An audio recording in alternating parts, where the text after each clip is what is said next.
dari pedalaman Kalimantan.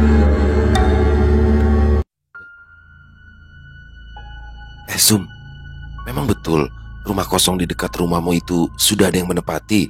Tanya Yaya pada Isum yang pada saat itu mereka sedang berada di sebuah rumah yang akan mengadakan acara pernikahan. Sepertinya iya, karena kemarin ramai orang mengangkut barang ke rumah itu, jawab Isum. Tangan Isum tampak cekatan mengupas bawang merah yang berada di dalam nyiru tersebut. Ma, panggil seorang anak kecil yang baru saja datang. Uy, jawab Isum menoleh ke arah anak kecil tersebut. Katanya pinjam kunci rumah. Ambil sini. Anak kecil itu dengan sopan membungkuk saat melewati orang-orang yang berada di sana. Sore harinya, Isum, Yaya, Mida, dan Esti pulang bersama-sama. Mereka pun mengobrol sepanjang jalan sambil sesekali tertawa. Sampai rumah, aku mau masak nasi saja. Ikan dan sayur kan sudah ada, ujar Esti sembari mengangkat plastik yang ia bawa tinggi-tinggi. Isum, Yaya, dan Mida mengangguk sambil tersenyum. Duluan ya, ujar Esti dan Mida bersamaan. Yaya dan Isum mengangguk melihat kedua temannya itu berjalan menuju ke rumah mereka yang memang bersebelahan. Tidak berapa lama, mereka berdua melewati rumah kosong yang berada di dekat rumah Isum. Sudah ada orangnya, Sum, ujar Yaya menyenggol lengan Isum. Ya bagus dong, berarti kan aku punya tetangga, jawab Isum. Tapi orangnya kok terlihat berbeda ya, ucap Yaya. Berbeda gimana? Tanya Isum penasaran. Ya kalau dilihat dari pakaiannya sih seperti orang kota, jawab Yaya pelan. Dua wanita yang duduk di teras rumah itu melemparkan senyuman ke arah Isum dan Yaya. Dengan ragu, mereka berdua membalas senyum dua wanita di sana. Mereka cantik-cantik ya, bisik Yaya. Isum tersenyum dan mengangguk seolah membenarkan pendapat Yaya. Aku duluan ya, besok kita berangkat sama-sama. Ya, kena aku singgahi. Suara azan terdengar dari toa masjid yang berada di tengah desa. Terlihat Isum yang masih sibuk menanak nasi di dapur rumahnya. Aku dan Nadi pergi ke masjid dulu ya, pamit terus pada Isum. Ya abahnya, hati-hatilah. Beberapa saat setelah suami dan anaknya pergi, Isum mendengar suara ketukan di pintu rumah yang diiringi dengan suara seseorang memanggil. Ketika pintu dibuka, terlihat dua orang wanita cantik yang merupakan tetangga baru Isum yang langsung menyapanya. Ini kak, tadi kami sengaja memasak banyak. Soalnya kami ingin berbagi ke tetangga-tetangga sekaligus untuk perkenalan, ujar wanita itu seraya menyerahkan rantang pada Isum. Alhamdulillah, makasih banyak Nading. Sinilah, masuk dulu ke rumah. Kedua wanita itu tersenyum dan mengangguk. Keduanya kemudian masuk ke dalam rumah mengikuti Isum. Kalian ini hanya berdua saja kah? Tanya Isum seraya menyodorkan 2 gelas teh hangat untuk tetangga barunya tersebut. Iya kak, kami hanya berdua saja. Rencananya kami ingin membuka usaha seperti ya warung di sini. Di sini kan ramai batu bara. Mungkin barangkali ada rezeki kami usaha di sini kak, jawab salah satu wanita itu. Nama kakak siapa ya kak? Tanya wanita satunya pada Isum. Nama kakak Isum. Kalau nama adik-adik ini siapa? Biar nanti enak manggilnya. Ulun Fitri, Inyani Desi, jawab wanita cantik itu. Fitri, wanita itu cantik. Kulitnya kuning langsat, rambutnya pirang, bulu matanya lentik, mempunyai tahi lalat kecil di pipinya, memiliki senyum yang sangat manis. Dan hidungnya yang mancung membuat terlihat semakin cantik. Tak kalah dengan Fitri, Desi memiliki gigi gingsul dan lesung pipit yang membuatnya terlihat sangat manis bila tersenyum.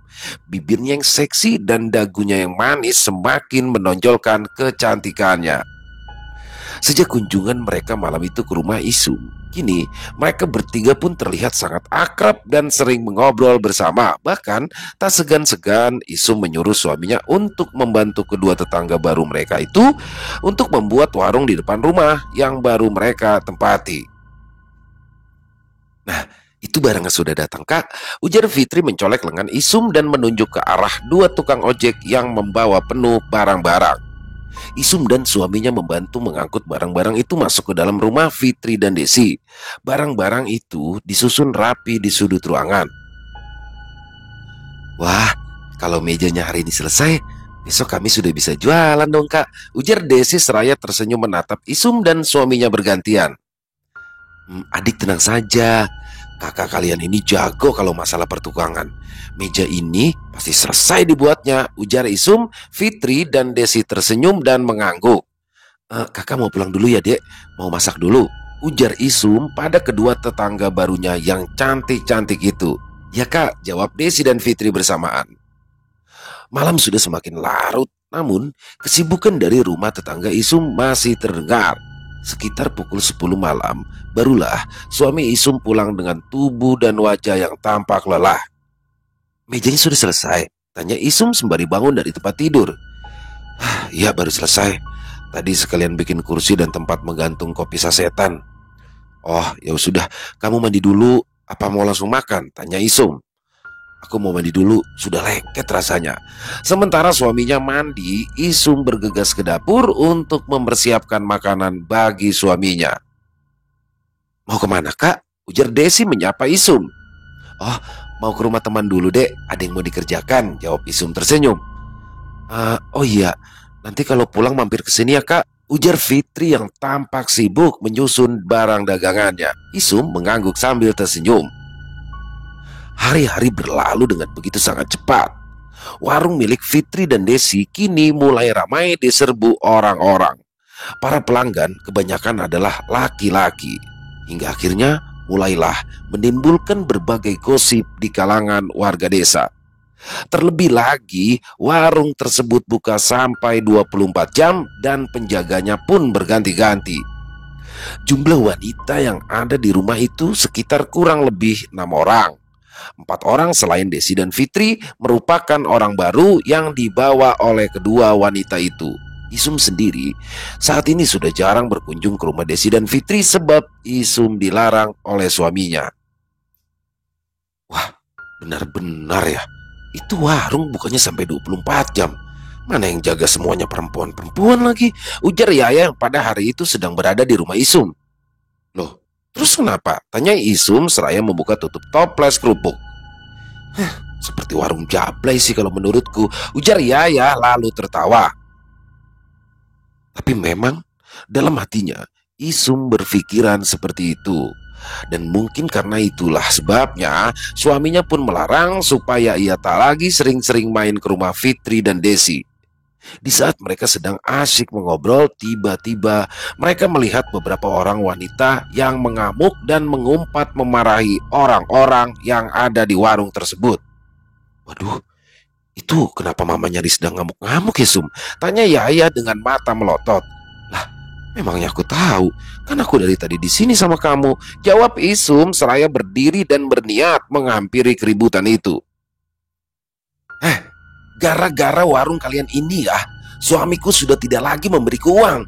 Dia selalu saja ingin kemari, sampai-sampai makanan dan minuman yang kusiapkan tak pernah lagi disantapnya.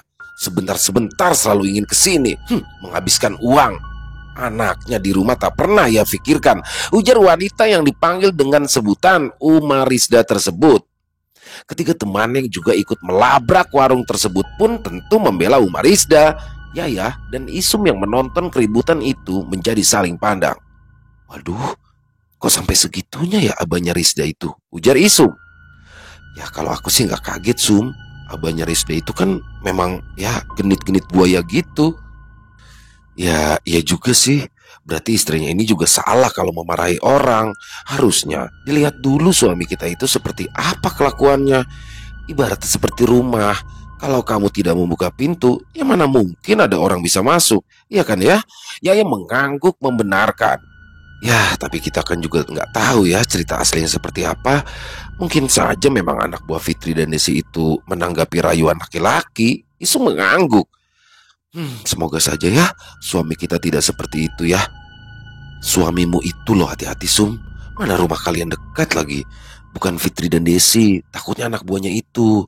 Ya kita walaupun suami kita jinak tetap harus dijaga juga. Jangan sampai nanti diambil orang, ujar Yaya. Ih, jauhkan bala, jangan sampailah kejadian.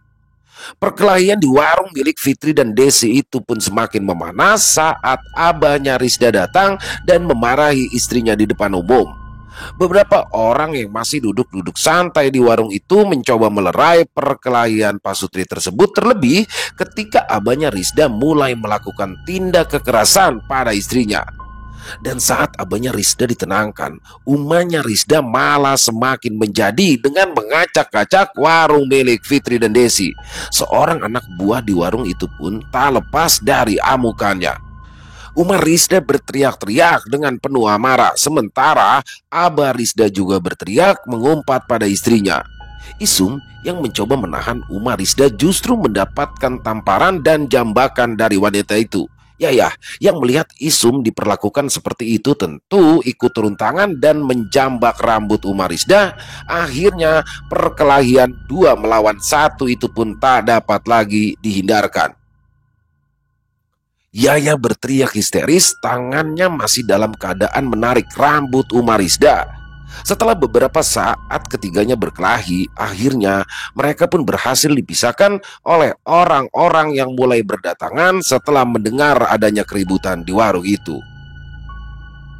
Nafas Yaya dan Isum masih tak beraturan. Keduanya seakan masih ingin menghajar Umar Rizda, orang yang memulai perkelahian tersebut. Matamu bengkak, nggak apa-apa kah? Tanya Isum menunjuk ke arah mata Yaya.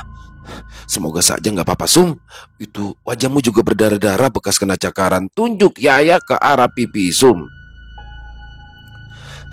Nggak apa-apa, cuma luka cakaran. Aku benar-benar kesal. Orang cuma mau melerai dia saja supaya tidak menjadi-jadi. Malah kita juga kena dibuatnya, ujar Isum. Mungkin itu sebab sampai suaminya tak tahan, jawab Yaya. Andai saja aku tahu begini jadinya, tidak akan aku mau melerai, ujar Isum meringis. Hari demi hari berlalu, semakin sering saja perkelahian terjadi antara pihak warung dan beberapa istri pelanggan di warung itu. Isum yang tak mau terlibat lagi hanya melihat perkelahian itu dari dalam rumahnya. Pian dari warung itu kah? Tanya Isum tanpa basa-basi pada sang suami yang baru saja pulang ke rumah. Ya, mereka memintaku untuk membenarkan meja dan kursi, jawab suaminya. Isum menatap suaminya dengan tajam, dan di sini ia mulai mencium aroma lembut parfum di tubuh lelaki itu. Tak pernah kamu memakai parfum? Kenapa malam ini tercium bau parfum? Mana parfum yang kamu pakai itu? Kok baunya wangi sekali? Ujar Isum tanpa sedikit pun tersenyum. Ia tahu ada yang telah disembunyikan oleh suaminya tersebut, dan ia curiga kalau suaminya itu ada main dengan perempuan-perempuan di warung itu. Kamu menuduhku, hah? Isum tersenyum sinis. Loh, menuduh apa? Aku kan hanya bertanya, parfum apa yang kamu pakai? Karena baunya wangi sekali. Lelaki itu tidak menjawab. Ia pun lalu berlalu meninggalkan Isum yang masih menatap tajam padanya. Suasana malam itu tampak berbeda. Suara burung buak terdengar semakin mendekat, membuat bulu kuduk siapapun berdiri saat mendengar suaranya. Ada yang hendak meninggal kalau mak? Tanya Hadi seraya merapatkan tubuh pada ibunya.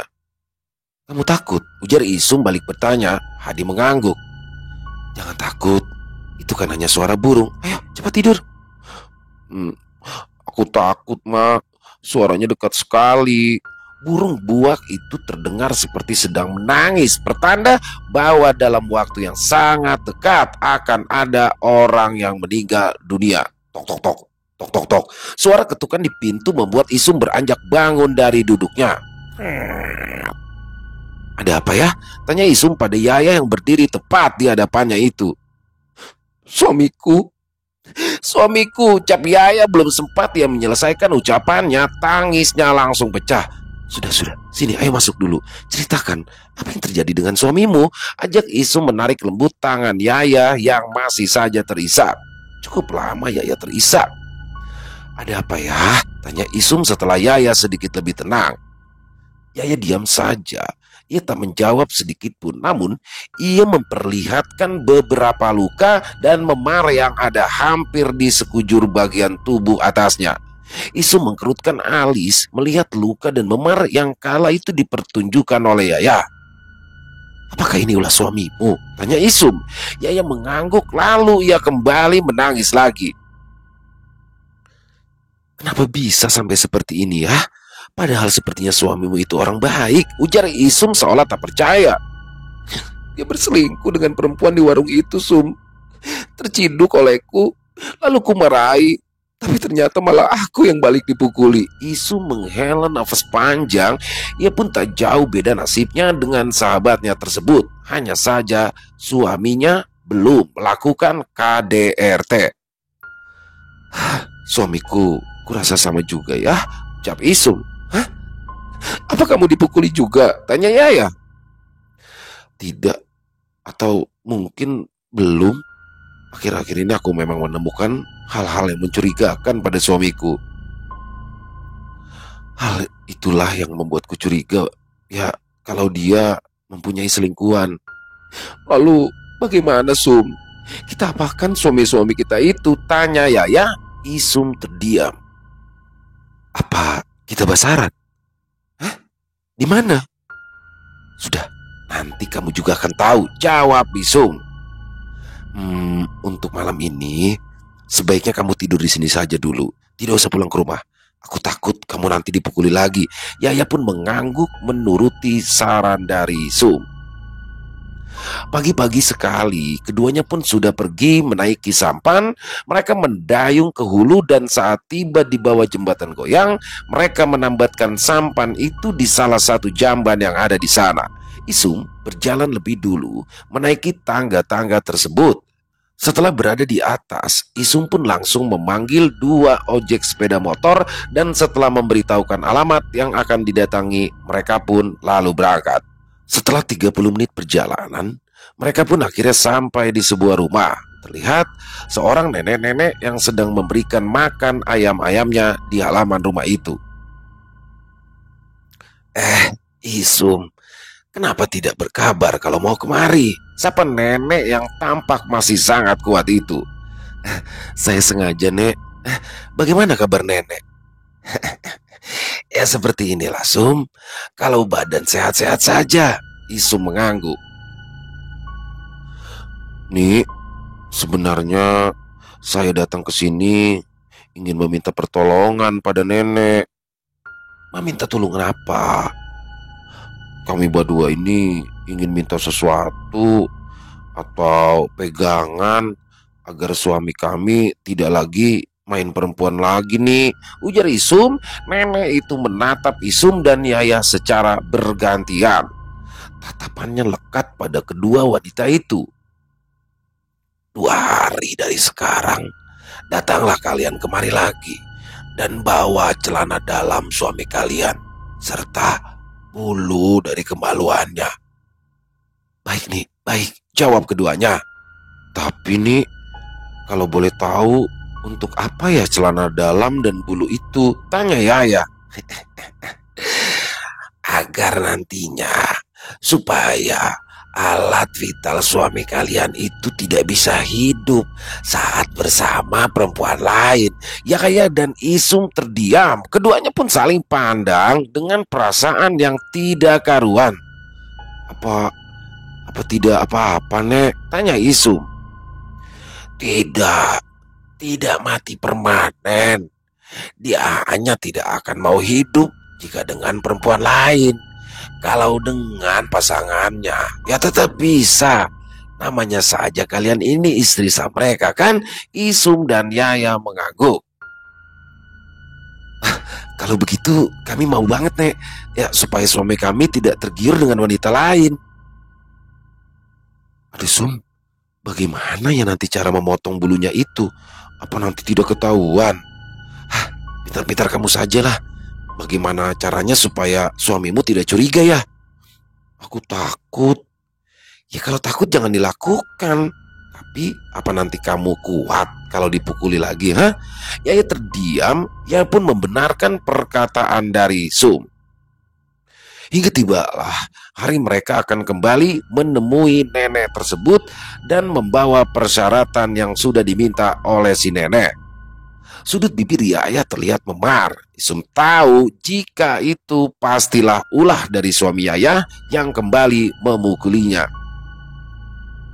"Ya, kamu sudah dapat semua yang dipinta nenek itu?" "Hah?" tanya Isum. Yaya mengangguk. "Sum, rasanya aku benar-benar ingin membunuh perempuan itu," ucap Yaya dengan bibir bergetar. Isu menoleh menatap wajah Yaya. Sepertinya apa yang baru saja ia ucapkan tadi bukan main-main. Singkat cerita, mereka berdua pun akhirnya tiba di rumah si nenek. Dan saat menyerahkan persyaratan yang diminta oleh si nenek, Yaya pun meminta sesuatu. "Nih, saya ingin perempuan itu juga merasakan sakitnya setelah dia merusak rumah tangga saya nih." "Ika mandak mengguna-gunainya kah?" Yaya mengangguk. Si nenek menghela nafas lalu memejamkan matanya seperti sedang mempertimbangkan apa yang diminta oleh Yaya. "Baiklah." Setelah berkata seperti itu, si nenek lalu meninggalkan keduanya. Ia memasuki sebuah ruangan yang berada di samping dapur. Isum melihatnya sendiri ketika ia mengintip si nenek. "Kamu serius ingin menyantet wanita itu ya?" tanya Isum tak percaya. Yaya tidak menjawab, ia diam saja. Tatapan matanya kosong dan ia terus menatap ke arah dinding. Isum menggelengkan kepalanya. Ia merasa jika apa yang akan dilakukan Yaya pada perempuan itu adalah perbuatan yang salah. "Kenapa hanya si perempuan saja yang kamu santet? Kenapa tidak sekalian keduanya? Rasanya tidak adil kalau kau hanya menyantet salah satunya saja. Padahal jelas-jelas yang salah, yang berbuat kan dua-duanya," ujar Isum. Lagi-lagi di sini Yaya hanya diam tanpa mendengar apapun yang sudah dikatakan oleh Isum. Sepertinya ia sudah benar-benar tak akan menarik permintaannya tadi. "Ya, kesini Ikam," panggil si nenek dari arah dapur. Yaya lantas berdiri lalu berjalan ke arah dapur meninggalkan Isum yang masih menatapnya dengan tajam. Isum mencoba mengintip, namun suara mereka berdua terlalu pelan sehingga Isum pun tak bisa mendengar apa yang dikatakan oleh si nenek. "Jangan bodoh ya, jangan bodoh," batin Isum. Tidak beberapa lama Yaya keluar. Di tangannya terlihat bungkusan kain hitam sebesar kepalan tangan anak-anak. "Itu apa ya?" tanya Isum. "Bukan apa-apa," jawab Yaya. Isum pun hanya terdiam. "Pulanglah kalian berdua. 3 hari lagi kalian berdua bisa melihat perubahan sikap suami kalian," ujar si nenek. Isum menghela nafas panjang. Ia merasa lega, namun berbarengan juga ia merasa cemas dengan apa yang akan dilakukan sahabatnya, Yaya. Sesampainya di rumah Isum, Yaya lalu berpamitan untuk membeli es ke warung sebelah. Setelah Yaya pergi, Isum lalu memantau dari dalam rumahnya. Kala itu, ia melihat Yaya yang sesekali tampak mengobrol dengan orang-orang di sana. Sesekali Yaya terlihat tertawa, namun Isum sangat tahu jika tawa itu adalah tawa palsu. Tidak beberapa lama, Yaya pun pulang dari warung itu. Isum bergegas menunggunya di depan rumah. "Kada singgahkah dulu ya?" tanya Isum yang dijawab dengan gelengan kepala oleh Yaya. 3 hari pun berlalu. Isum mendatangi Yaya ke rumahnya karena semenjak pulang dari rumah nenek tersebut, Yaya tak pernah lagi main ke rumahnya. Saat berada di depan pintu rumah Yaya, Isum mendengar Yaya memaki habis-habisan pada suaminya. "Tega sekali kamu padaku, Dek," isak suami Yaya. "Kau berselingkuh dengan perempuan itu. Lalu setelah ketahuan, kau malah memukuli aku. Hah? Apa itu namanya? Siapa yang tidak tega? Aku atau engkau yang tidak tega?" Isum lalu mengurungkan niatnya untuk mengetuk pintu rumah Yaya. Lalu ia pun memutuskan pulang ke rumahnya. Ya, Memang suami Yaya kini memang sudah berubah, tapi suami Isum sendiri sepertinya tak ada perubahan sama sekali. Entah mengapa. "Dari mana kamu?" tanya Isum pada suaminya saat ia baru saja pulang. "Pulang kerja lah, memang apa lagi?" "Pulang kerja atau menemui perempuan di warung itu, hah?" "Aduh, kamu ini tidak habis-habisnya menuduhku." Sini. Duduk dulu di sini. Aku akan menceritakan semuanya dari awal sampai akhir. Isum lalu duduk di dekat suaminya dengan raut wajah datar. "Kamu tahu malam itu, hah?" Isum tak menjawab. "Aku itu merasa tidak enak untuk menceritakan apa yang sebenarnya padamu. Takut kamu akan mengamuk. Tapi setelah aku pikir-pikir, kalau tidak aku ceritakan, kamu akan selalu saja menuduhku." Isum tetap terdiam, ia tak menjawab sepatah kata pun. "Jadi begini, malam itu setelah aku menyelesaikan pekerjaanku, Fitri itu tiba-tiba muncul dan dia langsung memelukku dari belakang.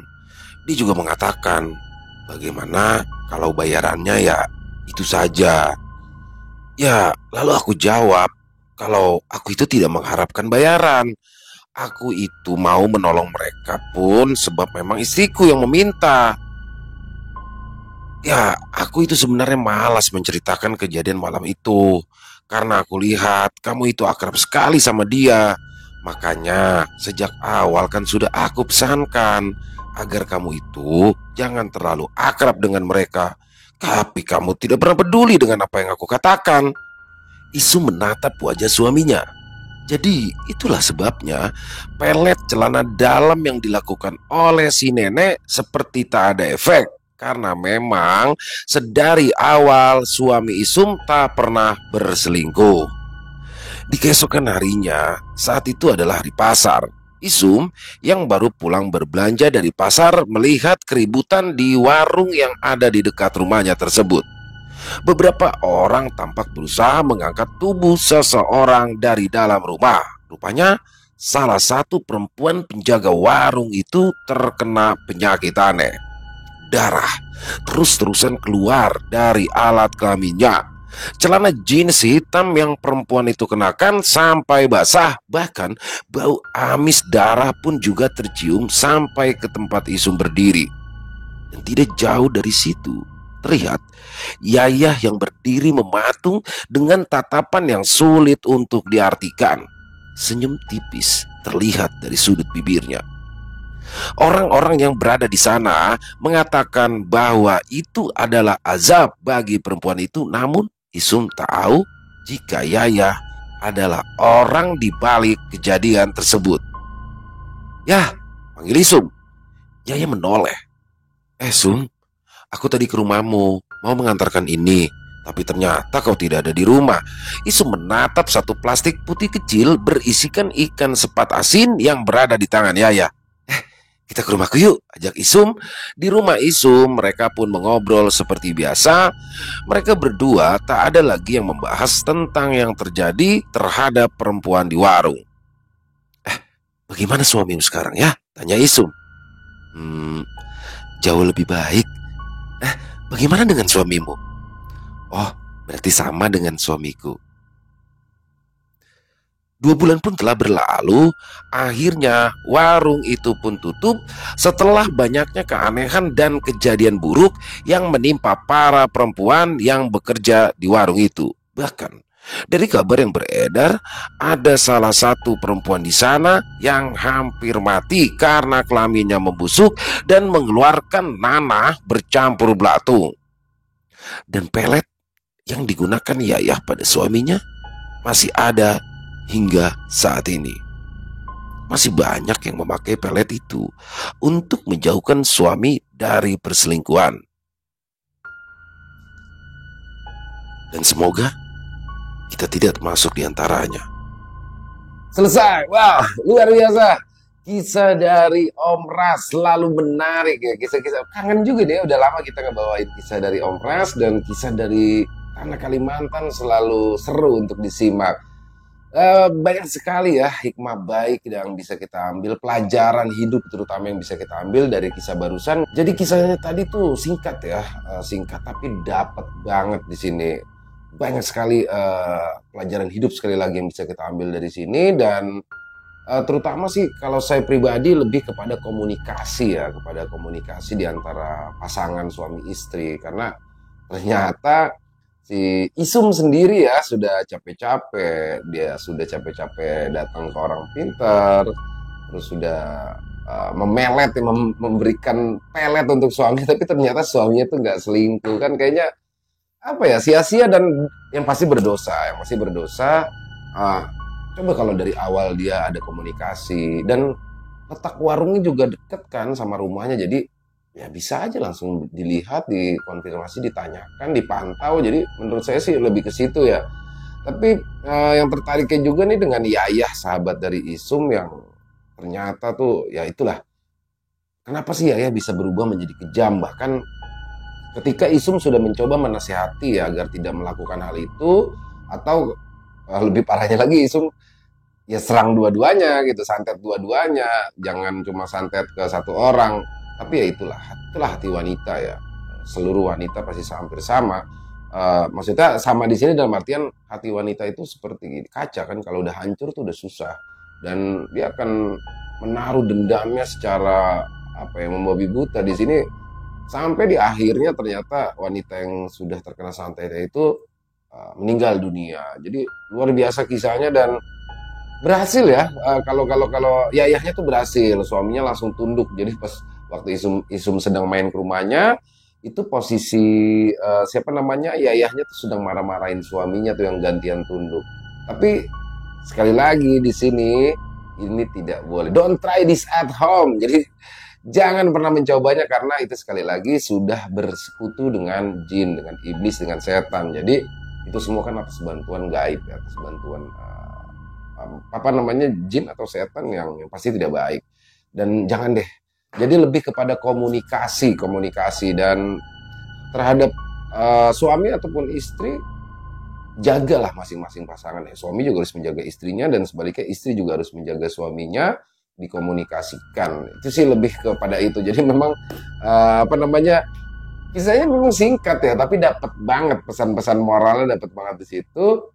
Dan sekali lagi terkait warung yang meresahkan ini banyak terjadi juga ya. Ini kebetulan terjadi di tanah Kalimantan, tapi memang di sini Om Ras tidak mau memberikan detail ya di Kalimantan, di daerah mananya. Jadi memang disamarkan, tapi ini pasti terjadi di Kalimantan karena banyak sekali bahasa Kalimantannya di sana. Tapi dimanapun memang ada beberapa tempat yang pasti pernah ada warung yang meresahkan ya, atau ada kontrakan atau ada rumah yang ditempati oleh wanita-wanita tapi bukan asli situ, pendatang dan meresahkan.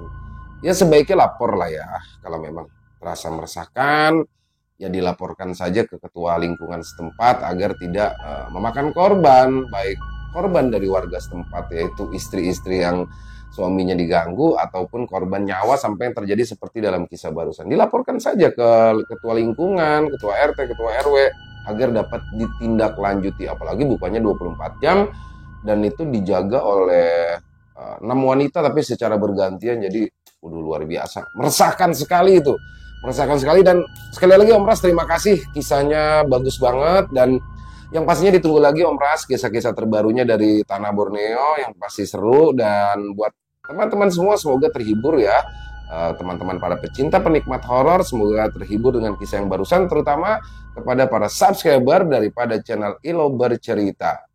Dan kami juga mengucapkan terima kasih kepada seluruh teman-teman yang sudah selalu hadir, yang sudah selalu support kami. Kami ucapkan terima kasih yang sebesar-besarnya. Karena kehadiran teman-temanlah kami selalu semangat berkarya di setiap harinya.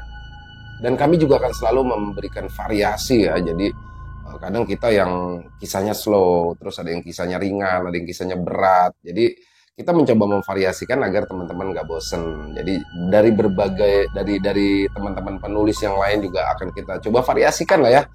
Dan kalau memang yang punya pendapat lain tentang kisah barusan atau mempunyai tanggapan yang lain ya tentang kisah barusan dibawakan, ataupun hanya sekedar saling menyapa, silakan bisa tuliskan di kolom komentar ataupun sekedar saling menyapa. Insya Allah kami akan membalasnya satu persatu. Dan iya ya, ini suara saya agak bindeng nih, jadi memang mohon maaf agak flu ya, tapi flu ringan lah ya. Tapi mau flu ringan mau berat nggak enak deh flu. Jadi teman-teman dijaga ya, dijaga kesehatannya karena cuacanya memang berubah-ubah. Nanti hujan, tiba-tiba panasnya. Kalau di Jakarta ya terutama, nggak tahu deh kalau di daerah teman-teman yang lain. Kalau di Jakarta ini tiba-tiba panas banget siang, terus nggak lama hujan. Jadi intinya kita harus jaga-jaga. Banyak minum vitamin C ya, sama air putih. Pokoknya jangan sampai ketinggalan. Dan itu aja. Buat yang suka dengan video barusan, bisa diklik tombol like-nya, tombol jempolnya, ataupun bisa juga dong di-share link videonya ke teman-teman yang lain agar juga ikut terhibur.